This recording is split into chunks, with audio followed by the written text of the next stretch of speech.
Hello, and welcome to Centrist Politics. Today is August 6, 2024, 91 days away from the next U.S. presidential election. Today morning, Kamala Harris chose Tim Walz as her running mate, and now he's the presumptive vice presidential nominee for the Democratic Party. Um, Personally, I find this news very, very interesting and also quite unexpected. I thought Josh Shapiro would be the pick. I thought he was more likely. I thought he would be more, politically smart. I thought he was a better candidate, and I still do think he would have been more electorally, viable. But in no way am I saying that Tim Walz is a bad choice. I find him a very unique politician. He came from a Midwestern state. He grew up in like Nebraska, I think, and I don't know. He has a unique story to him that none of these other people have. He's also quite likable. He feels like this a caring old grandpa that everybody would love. He's very, very affable. He's charming. He seems genuine. He's just a charismatic, honest guy, and I do feel like that is a good thing. The problem is his record is pretty easy to attack. His leadership of the state of Minnesota has not been the best. He might be considered too liberal by many Americans, and he does have his downsides. But what he does do is energize, like just like the Democratic base. He appeals more to the progressives, like the Bernie Sanders wing of the party, and I do feel like that would help Kamala Harris. I like personally do think that he adds more voters than he subtracts. I think he was, just a pretty good decision by Kamala Harris. Maybe not the best, but certainly pretty good. So you can see on the betting markets right here, it has changed slightly. Kamala Harris has caught up a lot to Trump. And I say these are very, very fair odds. I have this race at pretty much just a dead heat right now. You can see right here the state of Minnesota, 67% chance of going to the Democrats. Very, very good. Wisconsin is in the dead heat, and Pennsylvania is still in the Democratic column, even with Josh Shapiro not on the ticket. So yes, this map has shifted dramatically in favor of Kamala Harris. Minnesota is essentially locked up. So yeah, I find this very, very interesting that Kamala Harris has so much enthusiasm, and I think part of the reason why she might have chosen Vance is because not Vance but Walz is because he keeps the enthusiasm, he keeps all like the momentum, he energizes youth turnout, and that is what Kamala Harris needs to win this election. So right here, I have the map filled out with all the safe and likely states. You can notice that some states have sifted into this column, including Maine at large, Minnesota, and Virginia, which were all previously lean, but now I have as likely. You could argue for Colorado going safely Democrat, but for now I'll play it safe and put it in likely. And I think New York and Delaware have shifted from likely to just to safe. There is no way that these states flip. They are essentially safely into like a Democratic column now. So let's begin by filling out all of the likely states. I have Nebraska as a second district, still as just a very lean Democrat state, and that is where I will categorize New Hampshire as well. If this just lets me click on it, let me check. Okay. Okay. All right. So New Hampshire, likely Democrat state. And now we are left with the 7 swing states of Wisconsin, Michigan, Pennsylvania, North Carolina, Georgia, Arizona, and Nevada. So let's begin by filling out all of just like a likely Republican states. So to begin, I do think North Carolina stays with the Republicans. It will go to them between 1 to 5 points.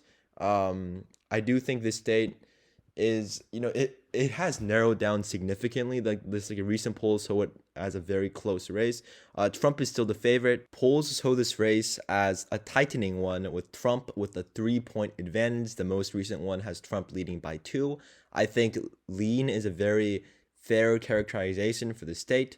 If we move on to the state of Arizona, Trump currently leads by 2.8. I think this state will stay with the Republicans between a tilt to a lean margin. You could argue for either one, and both would be safe. But I do feel that Arizona will go red this election cycle. I just have a feeling. I can't explain it, but I feel like it's not as progressive as a state like Michigan or even Pennsylvania. I do feel like this state will stay with the Republicans. For now, I will be generous and characterize this as a lean state, although tilt is very, very fair at this point. Surprisingly, I do think Georgia will be closer than Arizona. This is a state that Trump, lost in 2020 by a very, very slim margin. He will improve by a lot.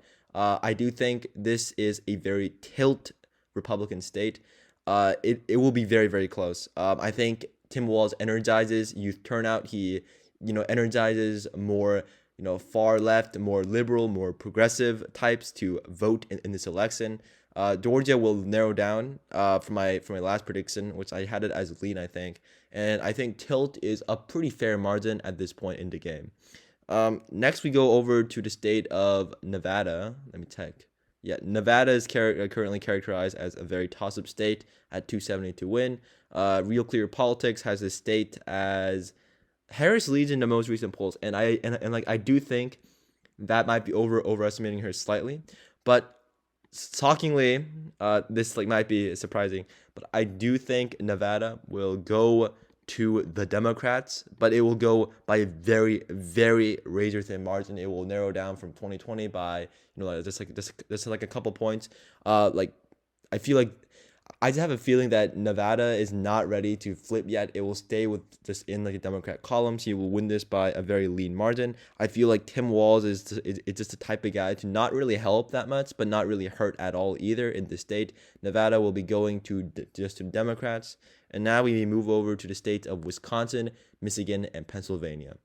So to begin, Michigan, as established already, is just in the betting websites, they have it as pretty, solidly, blue. It might be slightly overestimating her support, but I do think it's slightly fair. It will go lean Democrat. I think Tim Walz, energizes, just like the demographics in Michigan to a larger extent than someone like Josh Shapiro or Mark Kelly could have. And the state of Wisconsin, I will put. Let me check. The betting markets have it as almost 60% Democrat. Poly market has 50-50. Since I gave Arizona and Georgia to the Republicans, I do feel that Wisconsin will be going to the Democrats, but by a very, very tilt margin. This will be a very close state. I do think Nevada will be closer, but Wisconsin will nonetheless be very, very, very narrow. This is a state that will be highly contested, but it's right next to Minnesota. He just has a regional advantage. Even though Vance is from Ohio, I do not feel like Ohio's, I feel like Minnesota is more fundamentally similar to the Rust Belt states than Ohio is. This might be an unpopular opinion, but that's just the feeling I get. So now we are at 257 to 262, a very, very, very close margin. Either one can win this election, and it all comes down just to one state, Pennsylvania. This is the final state. This will determine whether a candidate wins or loses. It is, just the most important state by far. It is the largest electoral prize that is still a toss-up. And as of right now, I do think it will go to the Republicans, but by a very, very narrow margin. I think Kamala Harris can easily pick this state off. I mean, if she just campaigns harder, she can easily win this. But for now, Trump is the favorite. Let me check how much he leads by. I think it was by something like 2 points, maybe slightly less than that. Yeah, he leads by 1.8. He leads by 1 in the newest poll. There's been a couple ties, but Trump has remained relatively consistent. He's at 48.4%. One of these polls has him at 50, which Harris does not have a single poll with her above 50. I do think that Trump will win the state as of right now. If Harris had picked Josh Shapiro, I feel like she could have actually won the state, but unfortunately she did not. So Pennsylvania stays with the Democrats. Wait, no. Pennsylvania stays as Republican, the same as from my last prediction. So yes, this is my final map. 281 to 257. Trump is still in the lead, but this race has narrowed down significantly. It is getting closer and closer and closer. By election day, Kamala Harris could have easily caught up, or Trump could maintain his narrow lead. As Kamala Harris has taken the lead on the RCP average. Very, very interesting election. Tim Walz was a very interesting choice. Did not expect it. But I do think he was pretty good. He adds more than he subtracts. Very, very, very unique, very, very charming guy. And just a very, very big gamble on the Harris campaign's part. As always, like and subscribe if you enjoyed the video, and have a great day.